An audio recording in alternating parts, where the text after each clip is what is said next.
It's time to accelerate. Hi, I'm your host, Andy Paul. Join me as I host conversations with the leading experts in sales, marketing, sales automation, sales process, leadership, management, training, coaching, any resource that I believe to help you accelerate the growth of your sales, your business, and most importantly, you. Hello and welcome to the show today. I'm Andy Paul. And I'm Bridget Gleason. And thanks for joining us as we're going to talk about sales advice. You know, there's this world of sales advice that's available to sales leaders and salespeople online. And we're going to take some that we found online and look at it and say, hey, is this good advice or bad advice? And we're not going to necessarily name the authors unless we think it's really fantastic advice, right? Yep. But we thought it'd be worth putting a filter on some of what's out there that's it's an open world. We can indiscriminately post anything we want that we think is worthwhile, but is it really worth following this advice, or is it something you should be a little cautious about? So the first thing we're going to talk about is we saw this comment online that I'll read the quote. It said, "Cold emailing is quickly becoming the fastest, most cost-effective way to grow your sales funnel. Join us as we share the exact outbound email strategies that increase leads by 327%. Now, I love that quote. That's a great place to start, Andy. Well, things like that sort of drive me crazy, right? But maybe it's because the percentage is so precise, right? Right. Use this, you're going to get 327, not 325 or 326, but 327. But I guess mostly because it drives me crazy. It's like this, here's a single variable solution to a complex problem. Well, and I think the other thing in this is it doesn't take into account differences in sectors and industries and products and the way people buy. There is absolutely no way that they can share an exact outbound email strategy that's going to be a one-size-fits-all. So I think the claim here is it's ludicrous, it's misleading, it's not going to give, there's no way it can give people the results that it claims to universally. It's almost unbelievable that anybody would even read this and click through to find out more. Right, because look at the universe of possibilities that are out there. One, you could be a startup, you could be an established small company, a more complex business-to-business sale, or a large enterprise selling multi-billion-dollar solutions. It's not a one-size-fits-all solution.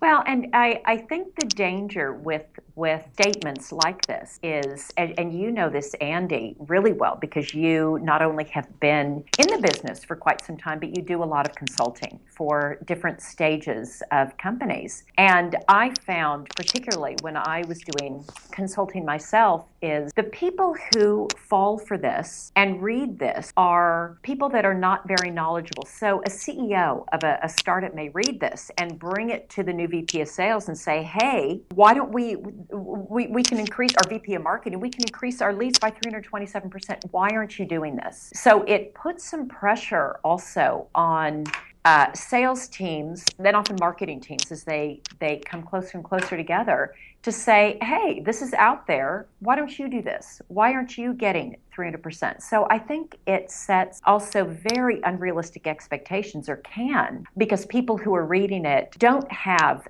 the experience that Andy, say you or I have, and think, okay, maybe there's something to this. Yeah, and I think that if you're a sales leader and you're looking at something like this, then if somebody were to make the claim, look, we can increase your leads by 40%, hey, I'd be really tempted to look at that, because that seems like a pretty realistic number in the grand scheme of things, unless you're coming from a base of zero. So, perhaps even the people that are making this claim might consider from a marketing perspective to make a little more realistic claim, and maybe they'll attract more people. Well, and that's a really good point also.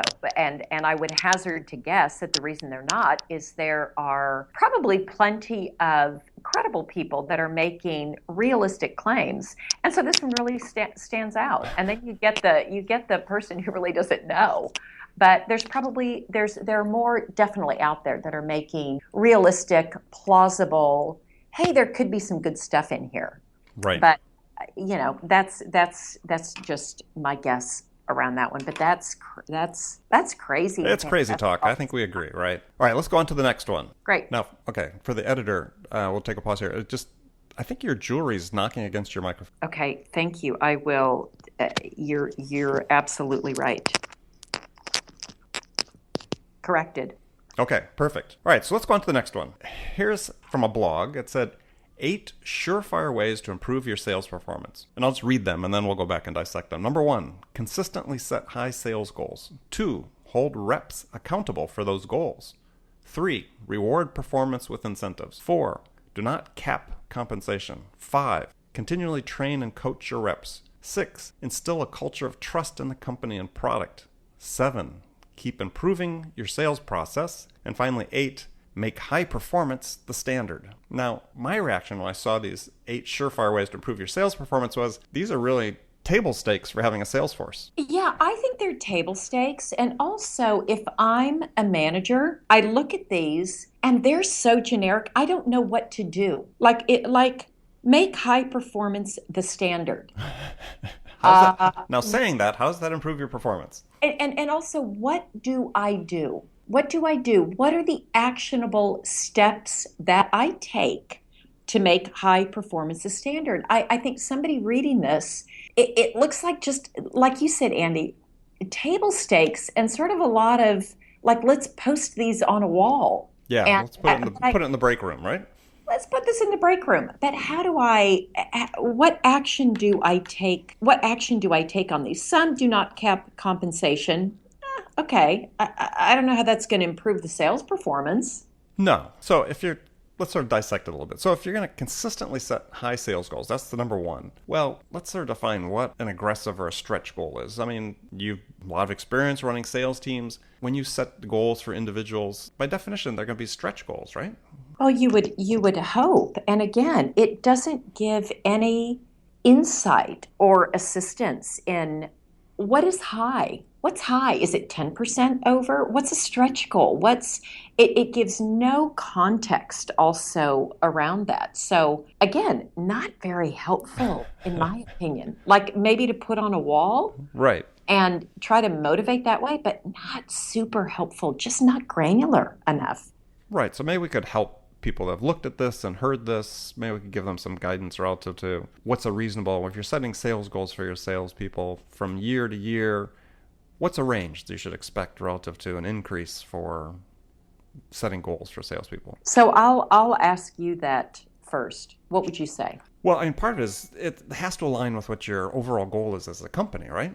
Yeah. So, I mean, if your goal as a company is, look, that we want to be growing 25, 30% or more year after year over year, then the sales goals you set have to align with that at a minimum, right? As you have to have complete alignment between the individual goals and what they add up to relative to the corporate goal. Correct.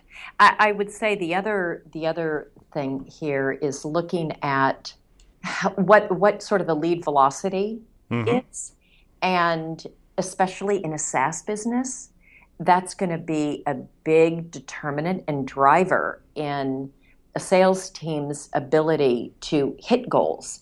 So if you see that your lead velocity is increasing at a rate of, let's say, 10, 15, 20%, you can safely increase sales reps' goals by that and maybe even uplift it a little bit, encouraging them to also get better at qualifying and closing and some of the skills that are required once a lead comes across their desk. But there's a lot of things, like you said, Andy, you've got to take into consideration what the goals for the company are, what's realistic to expect in terms of increases, what's the total addressable market. It's not as easy as just saying, hey, make it 10% more than it was last year. Exactly. Number 2 is hold reps accountable for those goals. Well, of course, right? I mean, the fact is that management has to be proactive in weeding out those people that are not capable of contributing the way they need to contribute. Yeah, and I'm a big believer also into taking that even a step before the goals, which is holding reps accountable for the activities that are going to lead to the achievement of those goals. And I think that's where you really hold them accountable, is are they doing the things that they need to do that we have seen demonstrated in the sales process lead to goal attainment? And then you can start to work with the reps. And again, you're trying to improve sales performance. Where are they falling behind? Is it in qualifying? Is it in demoing? Is it after the proposal stage? Then you can really start to help them. But I think going and looking at is the activity level correct is a really important thing to hold reps accountable to. Yeah, and I was sort of endgaming and saying from a manager's perspective is one of the big problems is that managers will keep reps past their expiration date. People that have proven that, at an activity level, they're either Yes. call reluctant or, not good with customers, whatever, detail that exists within that. Then you have to make the hard decision. Is this person not a long-term fit or even a short-term fit for what we're trying to accomplish? Then you got to pull the plug. Yeah, and I think we have to get comfortable with making these hard decisions. And when working to build a high performance sales team, high performers want to work with other high performers, and you won't be able to attract and retain the talent you want if you have mediocre people sort of in the ranks. So I think there's an imperative to like you said, make those hard decisions, figure out this isn't a fit, not working for you, not working for us, and be really clear and have really clear metrics about how much time a rep has to really hit the goals set out in front of them, and after that we all agree this is what's going to happen. Yeah, I mean, you made reference earlier to the software as a service space, the SaaS space. I mean, some of those companies that are on a high ramp and trying to scale very quickly, reps have a very short runway. It could be 90 days max. That's right. So as a manager, you need to think about even your own business. If you're not in that scenario, right? Why, even in that, not in that scenario, why would you necessarily give somebody more than 90 days? That's a mystery to me. But there are people that do it that don't. When I look to hire a manager who works for me, I do look at their past history of being hiring and firing people. Mm-hmm.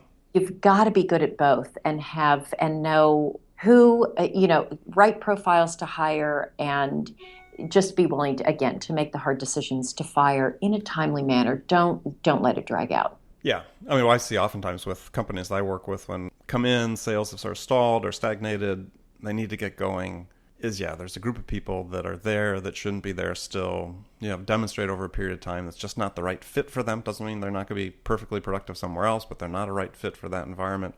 And oftentimes you've seen as the CEO or the VP of sales has personally taken up the load that these people aren't carrying, which distracts them from other work that they need to be doing. So you have to address that very quickly and promptly.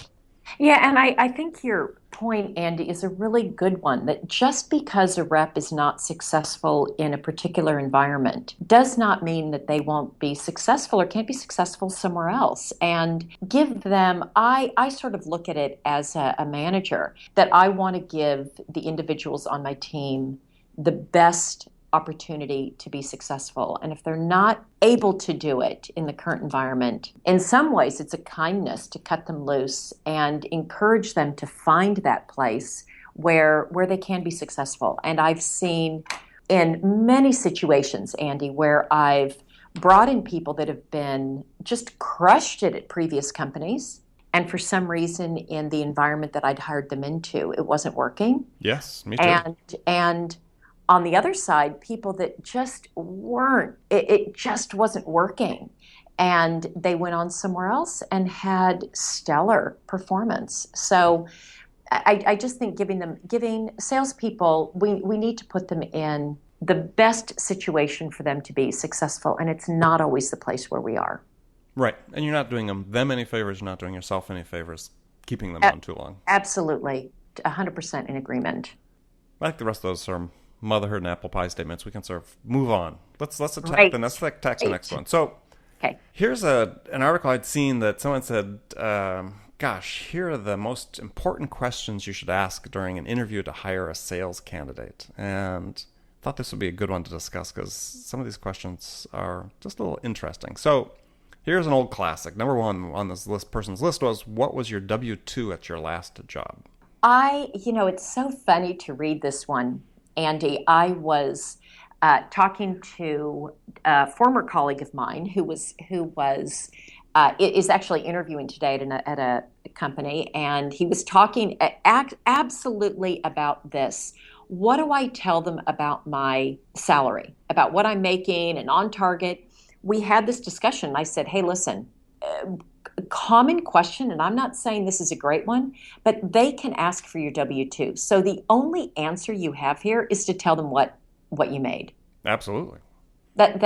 So do I think that's the best or the worst question? It would be a this to me is not a sales manager question. It's more of an HR question. Yeah, and for me, the other point is the reason why this is sort of interesting. Yeah, you learn whether or not, two things. You learn whether or not the person performed at the prior job. And two is if you're going to ask what they'd made on their W-2, you have to ask to see it as well, right? So, absolutely. Right. So it has that double benefit of saying, okay, this is a claim that can be verified. My reluctance as to why this, really makes an interesting interview question is that sales environments are so different from one to the other. Is we just got through talking about, does someone's performance at a prior job in and of itself, is that tell you enough about that person to say, yeah, they're really worthwhile hiring at this job, into your job that you're offering? That's not a real great screening question as far as I'm concerned. Well, I would agree. I think as maybe a sales rep who is interviewing for a job, they should be prepared to answer this question. I've never asked that question. Yeah. And nor would I. I agree with you. I think it's HR needs to go and figure that out. But for me, this is not going to give me the information that I need to make a decision regarding whether this person is somebody who I want to have on the team.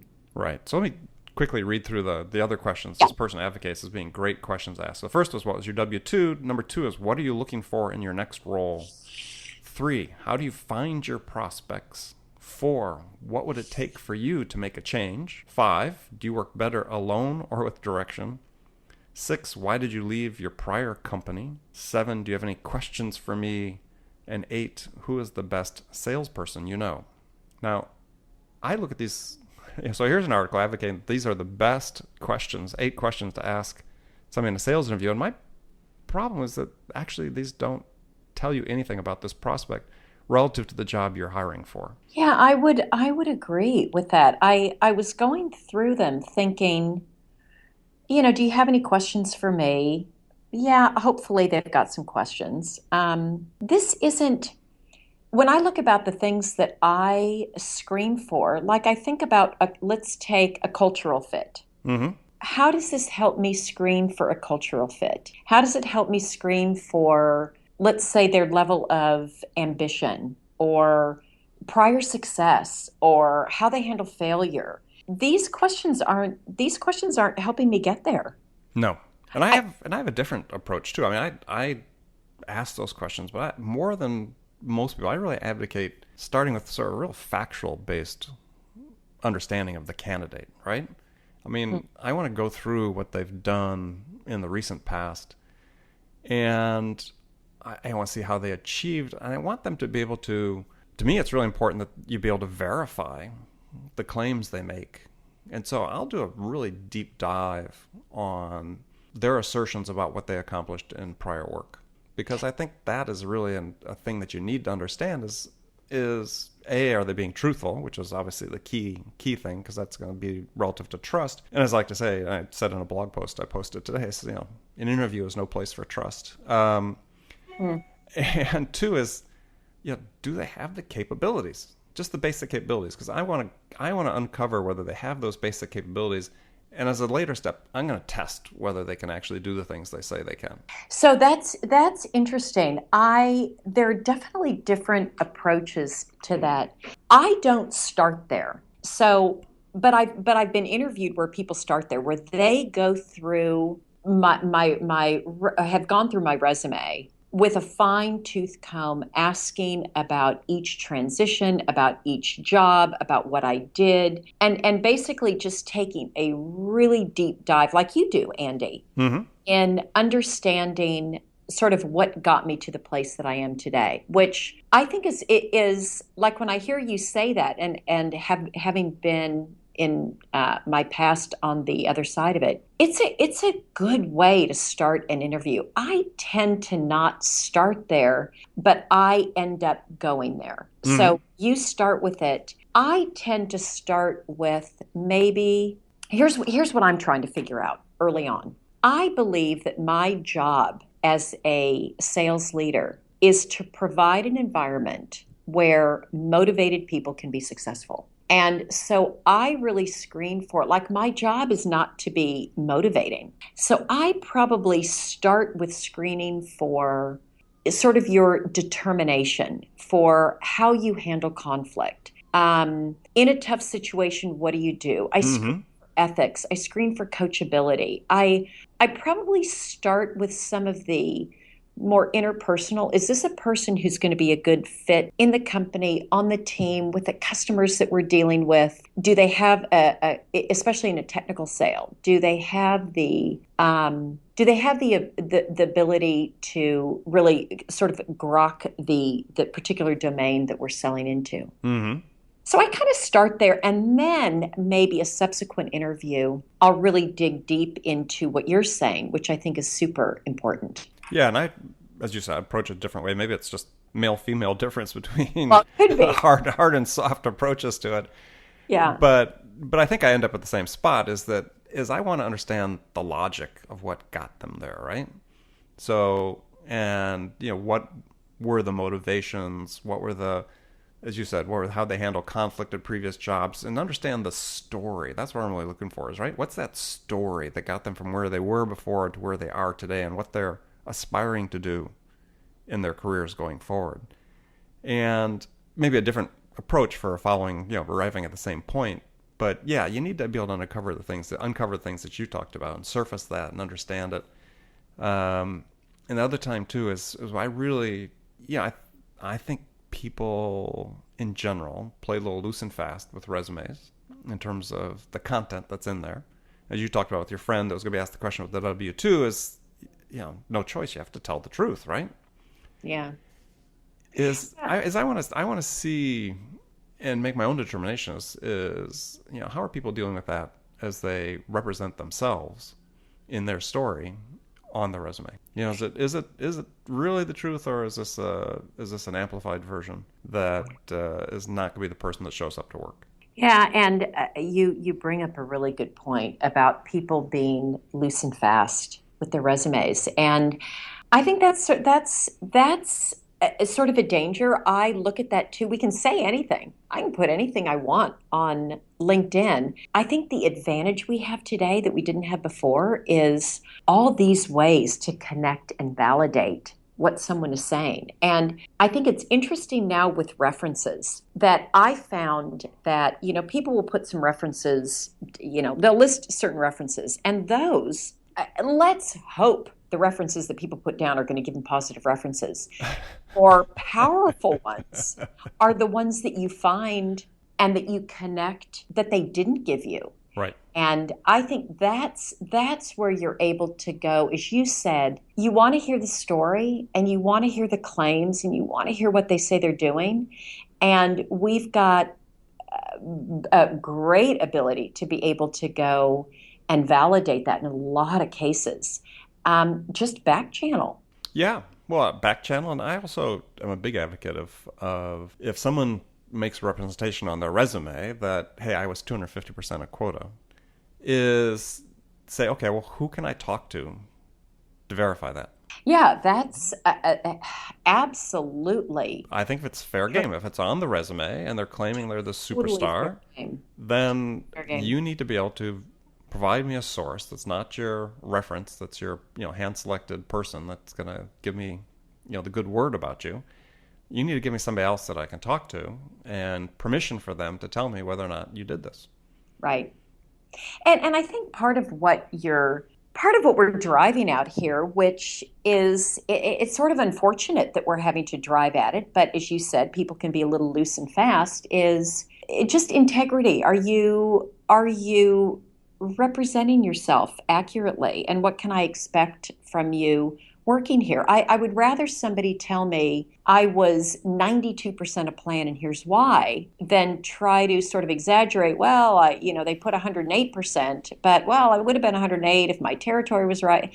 That they've got some story in their head where they think I can put 108 even though I was only 92. Right. Because I think people do construct stories and they make justifications around why they can be a little bit more liberal in the way that they represent themselves. And for me, and for any employer, that should be a huge red flag, right? Because Absolutely. If people are going to fudge 5-10% on their resume, then what's the impact if they fudge 5-10% in a proposal and something at work? It's huge, and you really can't accept that. I mean, you have to be firm and say, yeah, I may like this person. They seem to present themselves nicely, but if there's a real disconnect relative to their integrity and their ethics, it's not worth bringing them on board. Yeah, I completely agree. And again, it's unfortunate we have to do this level of inspection, but I think your questions. I love your question. Who can validate the claim of 250%? Who can I talk to to validate that? Yeah, I've had slight digression, a story about integrity, as a personal story about integrity is my first job I was interviewing for out of college with a company called Burroughs that sold computers and so on. Is the job required a lot of understanding of accounting because we were selling business applications. And so first day of first interview, sitting in the office with the sales manager, he calls me into the office. He's got a notebook he opens up. First question out of his mouth is an accounting question. Huh. And I had taken accounting in college and done reasonably well in it, but it wasn't what I was expecting at the time, and I froze. And I just couldn't, for the life of me, think of the answer. And I'm thinking, oh my God, here I screwed up my first interview. And so I just stopped and I said, look, before I said anything else, I said, I could try to BS you with an answer, but I know this answer. I just can't come to mind right now. Can I go home and look it up? And I'll call you in the morning with the right answer. But I said, I don't want to give you the wrong answer now. The sales manager doesn't say a word. The sales manager folds his notebook, stands up, walks out of the room. Been in there for like 2 minutes. Oh, dear. And a couple minutes later, this other gentleman comes in who's the branch manager, boss of the whole office, sits down, looks at me and says, so I understand Ray, who was the first guy that interviewed me, he said, so I understand Ray wants to hire you. And that was my interview. I got hired on the basis of that, right? Is that I refused to try to make shit up. And I think that's so important lesson for people. You don't need to, right? Just be yourself, be authentic. Yeah, maybe you didn't hit 100% of quota in your prior job, but you could still possibly be a fit for this new opportunity you're looking for. Go for it. Andy, that is a fantastic story. Because you think about, don't you coach salespeople to tell the truth to the customers? Yes. And tell them, if you don't know, you don't know. And particularly, I'm working now for a company called SumoLogic. It's a very technical product, log management and analytics. Mm-hmm. And invariably, the sales reps, as technical as they may be, are not going to be as technical as their audience. So to try to fudge your way through something will only get you in trouble. And I love that the manager from Burroughs saw that here's a guy who is okay saying, I don't know, let me get back to you. That's such a great proof point of the way that I would want a sales rep to respond and behave without any coaching. Exactly. Just naturally with a prospect or a client. I think that's a fantastic. I think that's a better question, Andy. When you look at what would be great questions, is to find a question, ask a question of something that there's a pretty good chance they don't know the answer, and see how they respond. That would be a great question to add to this list. Yeah. Well, I tried to do that in when I interview is you want to see how people respond, right? Under pressure.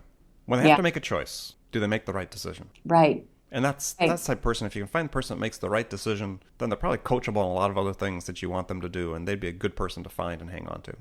Right. Right. Yeah, totally agreed.